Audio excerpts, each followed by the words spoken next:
guys, what's going on? Welcome back to Alan's Horror World. My name is Alan. Of course, you guys already know that. So welcome back to my franchise review of Friday the 13th, or re-reviews, I should really say. Yes, you're seeing me in the same clothes as in my part 3 review, even though this review will be out today. This is being filmed yesterday, so being filmed the same day the part 3 review came out. So they'll be weirded out by that. But I just wanted to go ahead and get this review out of the way and then move on to the rest of the franchise, even though I wanted it to take so long to build up to this review, because I'm going to go ahead and give away where this is in my ranking.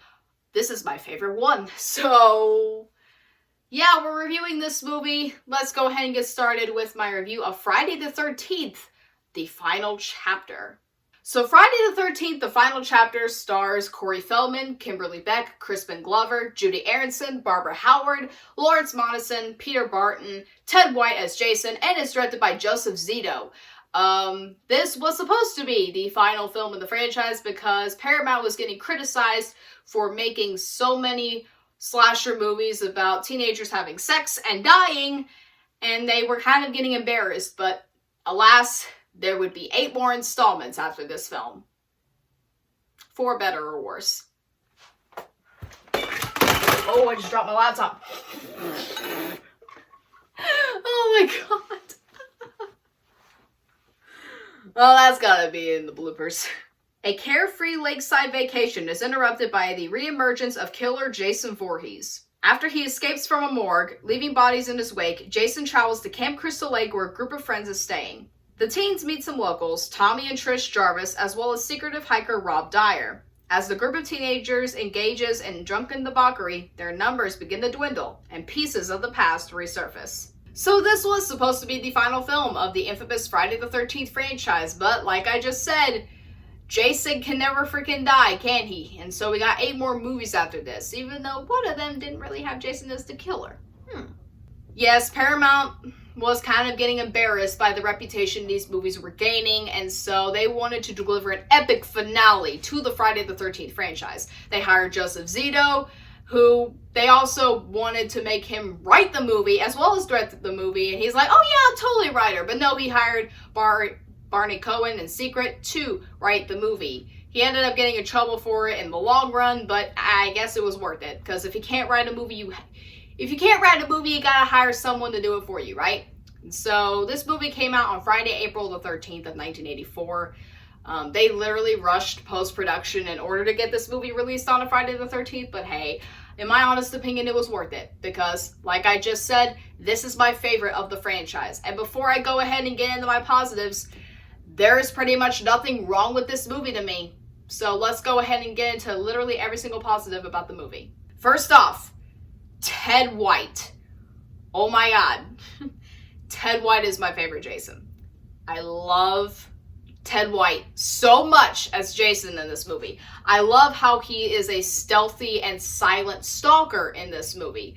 I really love that. And he just is always in the shadows. Like, he was sort of in the shadows in 2 and 3, but like, it wasn't as suspenseful as this movie is. It kind of goes back to the original, but you still see Jason out and about for some of the movie, but you don't see him full force until the 3rd act. So he's more so in the shadows, and it actually makes for some really creepy atmosphere, but he's also one of the more brutal Jasons of all of them. I still think Kane Hodder is a more brutal Jason than this one, but I honestly think Ted White is one scary dude. He is one scary guy, and it's just crazy that he's in his late 90s now. Today, it's absolutely insane to me. Ted White is my favorite Jason. That's all I need to say about that.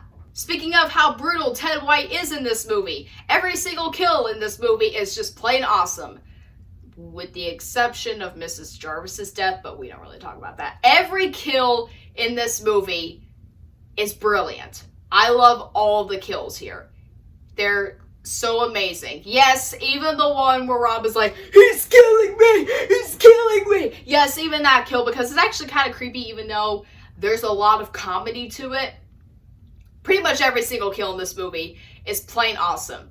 Thanks to the man, Tom freaking Savini. Thank you so much, good sir.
characters in this movie are actually interesting for once. What a step up from the third movie. The characters are actually interesting to follow. Now, I get it. Not all of them have character development, but I still really like them because they're likable characters that you actually don't want to see die, at least for me. You have Trish and Tommy, who are a very great sibling duo, and I like sibling duos in movies. I mean, look at Halloween 4 with Rachel and Jamie. I really liked them in that movie. And I like Trish and Tommy in this movie. They're really great siblings, and they're very interesting to follow. You have Crispin Glover, who's just so awkward and funny in this movie. He's just hilarious, and this was before Back to the Future, which I still haven't seen. I want to see them, though. And then you have Ted, played by Lawrence Montison, and he's, this should prove it to you. You're a dead fuck. What? A dead fuck? A lousy lay. Dead fuck. Dead fuck. Yeah, that's him, the whole movie. Just that. And I honestly really love it. Next, Trish is one of the better final girls in the series, and she can actually really hold her own against Jason. All she's doing in this final act is trying to protect Tommy, because she's a good sister. That is what a good sibling would do. Try to protect their younger siblings. She holds her own against Jason, fights back really hard, literally hits him over the head with a hammer multiple times.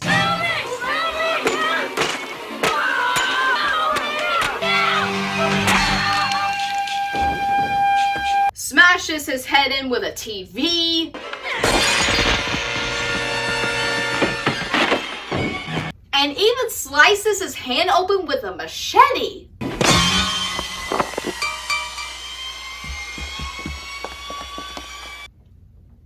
It's pretty gross. She is one of my favorite final girls in the series. She's no Ginny, and she's no Tina from Part 7. But I really love Trish. Top 3 final girls in the series? Trish is there, yes. Fifth, the acting is actually really good for a Friday the 13th movie. I actually think this movie has some of the best acting in the series. It's not like Part 6, but I really like the acting in this movie because Joseph Zito really gave it his all when it came to directing the actors. He really cared. He actually cared. Unlike the people who made Part 3, he actually cared. Now, yes, I do know of the stories where he did torture some of his actors to get scenes out of them, which I don't think is a very good thing, like how Judy Aronson was in that raft in December of '83 in freezing cold water, to the point she got hypothermia, and Ted White literally threatened Joseph Zito to pull her out of the water, he'd run off the set and never come back, to where Peter Barton is killed in the shower and Ted White had to slam his head hard against the wall, which did not make him very happy. I do not approve of Joseph Zito doing that, but he did have a vision, and he did get to deliver that vision to the audience in a great way. And he is probably the most intelligent director of the franchise. Not gonna lie. Next, I really love the score by Harry Manfredini in this movie. That is all I need to say. The score in this movie is phenomenal.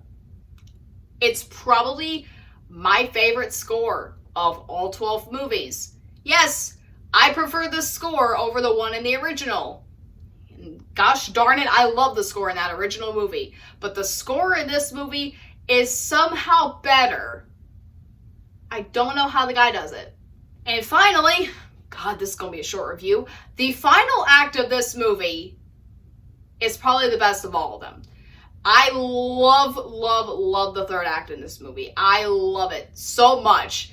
To the many chase scenes between Trish and Jason, to Tommy putting on makeup to dress as Jason because it's foreshadowed earlier that he makes really advanced masks, even though it's definitely obvious, like someone like Tom Savini made them, and there is no way that a 12-year-old can make masks like that, to literally the greatest death of Jason you will ever get in any Friday the 13th movie, bar none.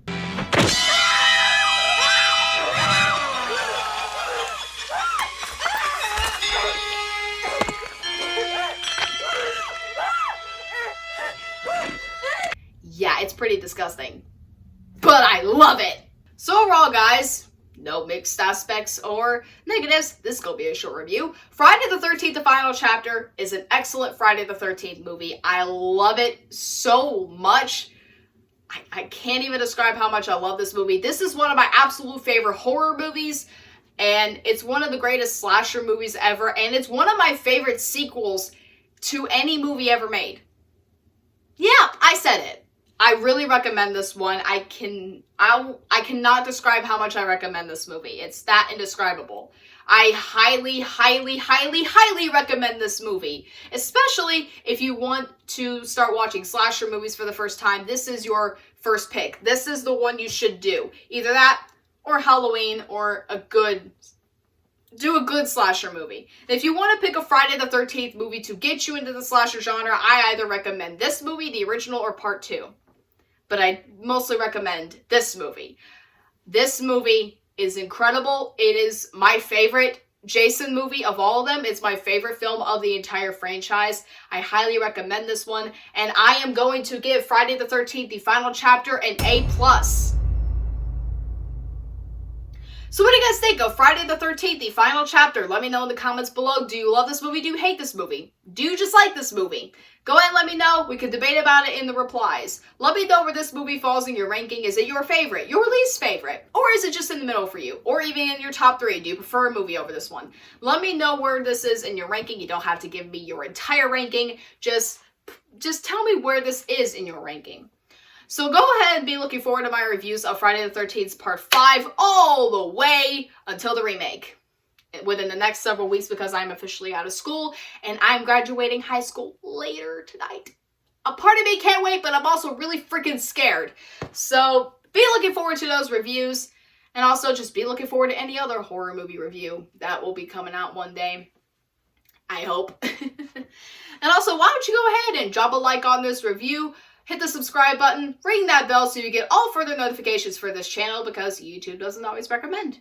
So anyway, guys, I guess that's pretty much it. So anyways, I'm Adeline. This is Adeline's Horror World, of course. You guys already know that. I love all you guys to death. And until next time,